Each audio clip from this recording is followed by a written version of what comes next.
हमारे साथ Devu Singh Chauhan minister of state for communications जुड़ चुके हैं इंडिया न्यूज़ मंच पर। बहुत बहुत शुक्रिया हमारे साथ जुड़ने के लिए, यहाँ पे आने के लिए। धन्यवाद। मेरा पहला सवाल ऑब्वियसली इलेक्शन के ऊपर होगा। 3 स्टेट्स में बहुमत के साथ बीजेपी वापस आई है। राजस्थान, मध्य प्रदेश बहुत ही क्रूशल थे। छत्तीसगढ़ भी कांग्रेस से ले लिया है बीजेपी ने। आप इसका किसको श्रेय देते हैं? देखिए, सबसे पहले तो इसका श्रेय देश के यशस्वी प्रधानमंत्री आदरणीय मोदी जी को है। और जो हमारी ऑर्गेनाइजेशन है, जो कैडर बेस एक संगठन है, उनको, और जो डेवलपमेंट की राजनीति है, जो परफॉर्मेंस की राजनीति है, मैं ये मानता हूँ कि देश अब इस राजनीति को समझ रहा है। तो ये आदरणीय मोदी जी का चेहरा, हमारी इलेक्शन मशीनरी और जो परफॉर्मेंस हमारी सरकारों ने किया है, क्योंकि इस देश में एक फोकस डेवलपमेंट करने वाली पार्टी हो।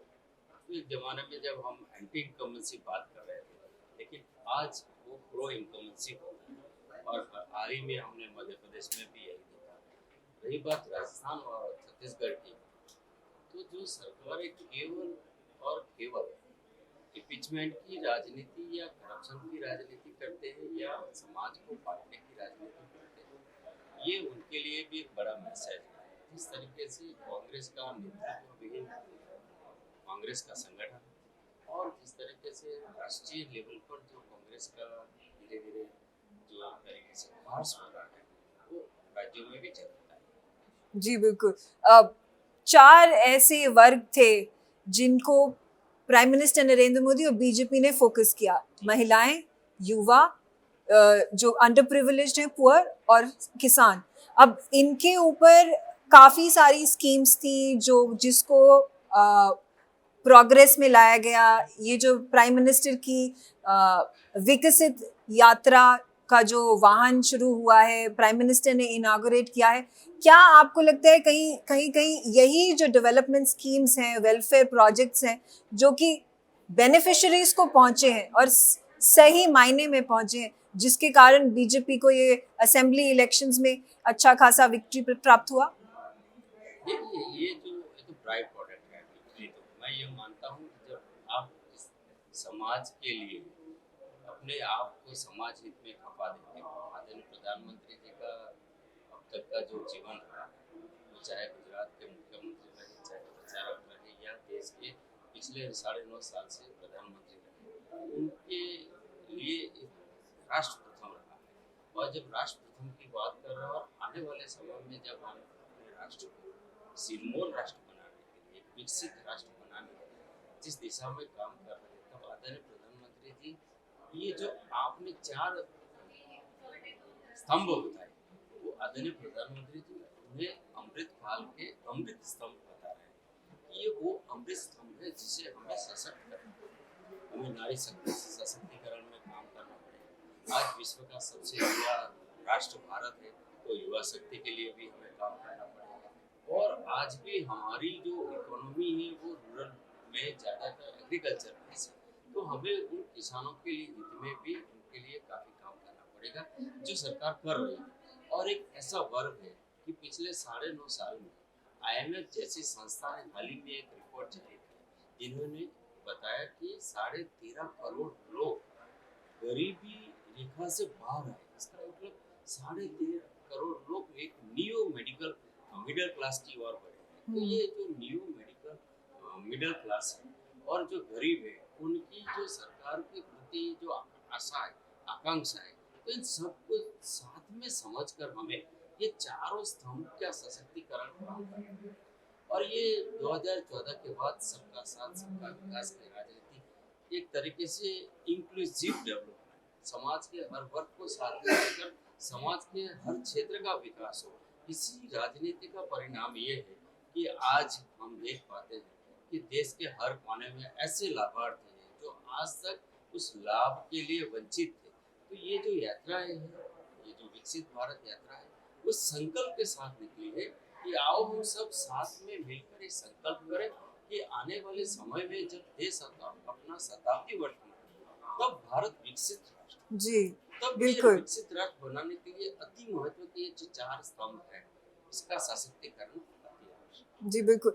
अ, देखा जाए जो चीफ मिनिस्टर्स का चयन हुआ तीनों स्टेट्स के अंदर, सारे भारत को अचंभे में रखा, सारे मीडिया को अचंभे में रखा, काफ़ी सारी स्पेकुलेशन हो रही थी, पर नाम जो निकल के आए हैं चीफ मिनिस्टर के तीनों स्टेट्स के, ये काफ़ी सीक्रेसी में बातें चल रही थी, सीएलपी की मीटिंग्स हो रही थी, पार्टी हाई कमांड दिल्ली के अंदर मीटिंग्स हो रही थी।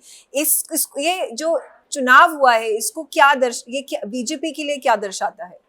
देखिए, हमारी चयन की प्रक्रिया ऐसी होती है कि हम छोटी-छोटी चीज़ों का भी पार्टी अपना एक अलग मशीनरी से, जिसमें ये देखती है कि आने वाले समय में हम जिसे ये उत्तरदायित्व दे रहे हैं या कार्यभार दे रहे हैं, उनका इफ़ेक्ट क्या होगा। जिस तरीके से एक परफॉर्मेंस की राजनीति, फोकस डेवलपमेंट की राजनीति इस देश में हो रही है, तब समाज के सारे वर्ग को साथ में लेकर उन वर्ग को भी जो आज तक डिप्राइव्ड थे या कोने में थे, वैसे लोगों को साथ में लेकर एक अच्छा गुड गवर्नेंस जो दे पाए, गुड सुशासन की राजनीति कर पाए, और वो राजनीति ऐसी हो जो सबके लिए है, सबके हित में काम करे। तो एक ऐसा चेहरा पसंद करना, वो हमारी सरकार में हमारे शीर्षस्थ नेतृत्व जो हमारे मापदंड रहे, उस मापदंड में जो खरे उतरते हैं, एक तरीके से एक चयन प्रक्रिया होती है।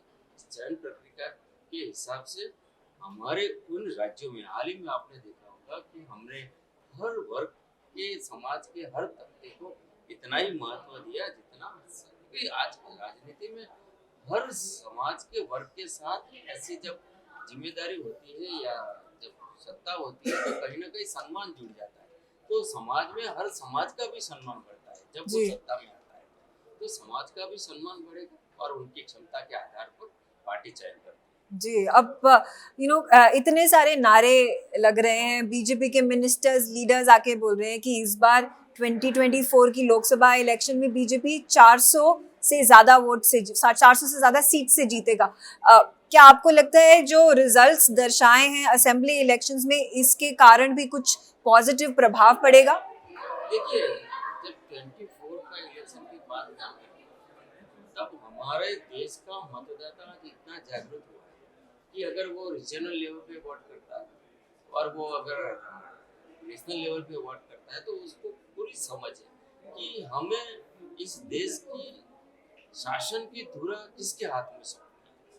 तो ये तो निर्विवादित बात है कि पिछले 10 साल में आदरणीय मोदी जी के नेतृत्व में जिस तरीके से इस देश ने एक आत्मविश्वास, एक आत्मनिर्भर भारत, स्वावलंबन भारत, और जिस तरीके से डेवलप कंट्रीज के बराबरी में जिस तरीके से पिछले 10 साल में जिस गति के साथ, जिस स्केल के साथ, जिस स्पीड के साथ डेवलपमेंट हुआ है, उस पर लेकर देश का हर नागरिक मोदी जी सरकार को आशीर्वाद देने के लिए तैयार है। और इसी में हाल ही के जो रिजल्ट आए, उस बड़े राज्य हैं और उस राज्य में अगर इतना क्लीन स्वीप अगर होता है, तो ये आत्मविश्वास को बड़ी ऊंचाइयों पे ले जाता है। बिल्कुल तो ये जाहिर है कि आने वाले समय में आज जो हमारी पार्लियामेंट में जो जनसंख्या है, उससे कहीं ज्यादा हमारी संख्या 2024 के चुनाव में है।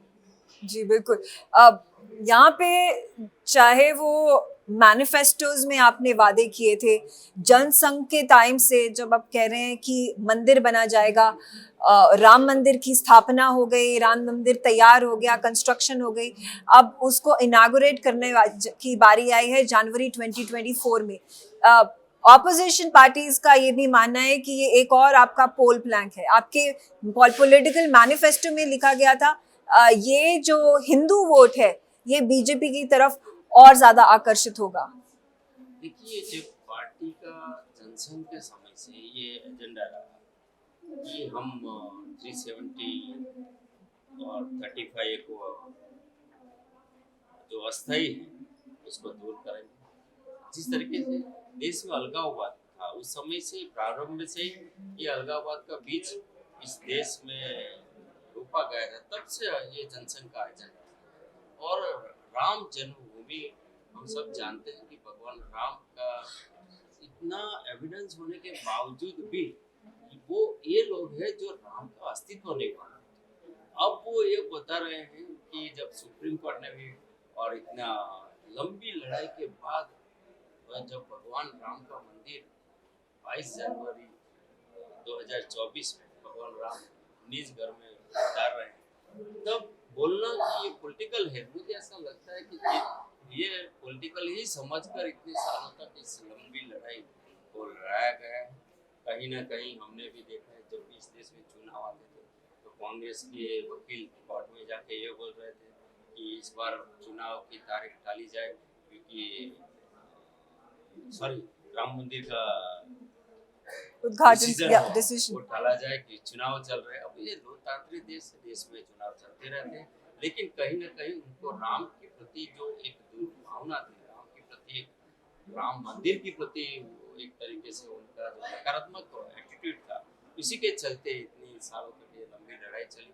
और इस लंबी लड़ाई के बाद जब करीब करीब 500 साल के बाद राम मंदिर का जब एक भव्य राम मंदिर और वो जो भारत का एक प्रत्येक जन जन का राष्ट्रीय आत्मा कह सके वैसा भगवान राम का जब मंदिर पूरा है, तब ये मानता हूँ कि विपक्ष का अगर ये नहीं मानस बदला तो आने वाले समय में इससे भी बुरा हालत विपक्ष का जरूर होगा। जी।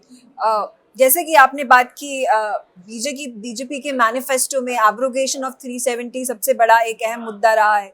यहाँ पे सुप्रीम कोर्ट का भी वर्डिक्ट आया है, उन्होंने अपहोल्ड किया है डिसीजन बीजेपी का, गवर्नमेंट का, कि 360 एब्रोगेशन सही एक डिसीजन लिया गया है। पर साथ ही साथ सुप्रीम कोर्ट ने ये भी कहा है कि जम्मू एंड कश्मीर को जल्द से जल्द स्टेटहुड वापस मिलना चाहिए। उन्होंने कहा इलेक्शंस होने चाहिए, और ऑपोजिशन ये भी कहता है कि ये इतना डिले क्यों हो गया, इलेक्शंस डिले क्यों हो गए हैं, स्टेटहुड क्यों नहीं वापस दिया गया है जम्मू एंड कश्मीर को।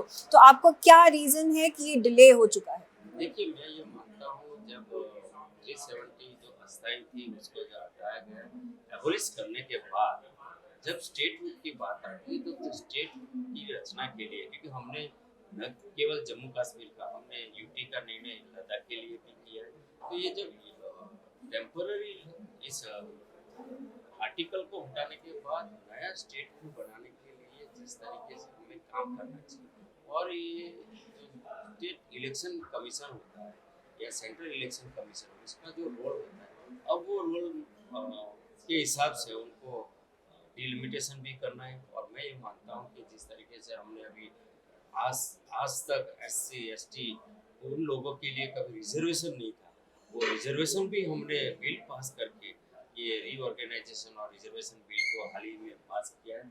बहुत जल्दी सुप्रीम कोर्ट भी चाहता है, सरकार भी चाहती है कि स्टेटहुड वापस मिले और JNK को अपना जनप्रतिनिधि JNK के लिए JNK के हित में अपना भविष्य JNK के हित में काम करने के लिए उनकी बड़ी स्वतंत्रता भी मिले। इलेक्टेड लोग होंगे जो JNK के हित में काम करेंगे, और सरकार ने भी जवाब दिया है सुप्रीम कोर्ट को, और सुप्रीम कोर्ट ने जो बोला है उसी दिशा में काफी सरकार आगे बढ़ गई है। बहुत जल्दी JNK का चुनाव भी होगा। जी। अब एक और चुनौती शायद आई है बीजेपी के लिए जब वो सदर्न स्टेट्स, साउथ के स्टेट्स की बात करें, जहाँ पे कर्नाटका भी अब कांग्रेस के पास है, तेलंगाना कांग्रेस ने जीत लिया है, तमिलनाडु जो कि DMK के साथ है, CPIM केरला में है, वहाँ पे बीजेपी ने अभी तक खाता नहीं खोला है। ऐसा नहीं, देखिए तेलंगाना में अभी जो चुनाव के नतीजे आए, जो तेलंगाना में हमारा करीब 7% हुआ, आज इससे डबल हुआ है। और मैं आपको ये बताता हूँ कि ये वो पार्टी है जिसका केवल 2 सांसद रहा करते थे, आज हम 350 से भी ज़्यादा है। और हम ना इतना भेद करते हैं कि ये साउथ है, ये नॉर्थ है, हमने कभी भेद नहीं किया। हमें जहाँ आवश्यक लगा, जहाँ इस देश के हित में काम करने की आवश्यकता लगी, चाहे हमारी सरकार हो ना हो, हमने देश हित में काम किया और हमारा संगठन ने संघर्ष भी किया। तो आने वाले समय में जब हम 2 से और 350 पहुंचे, तो साउथ में भी जिस तरीके से हम देख रहे हैं कि जो हमारा ट्रेंड दिखा रहा है कि आने वाले समय में हम उन राज्यों में भी अच्छा प्रभाव करेंगे। ओके, हमारे साथ जुड़ने के लिए बहुत बहुत शुक्रिया देव सिंह चौहान जी, MOS communications. Thank you very much हमारे इंडिया न्यूज़ मंच से जुड़ने के लिए।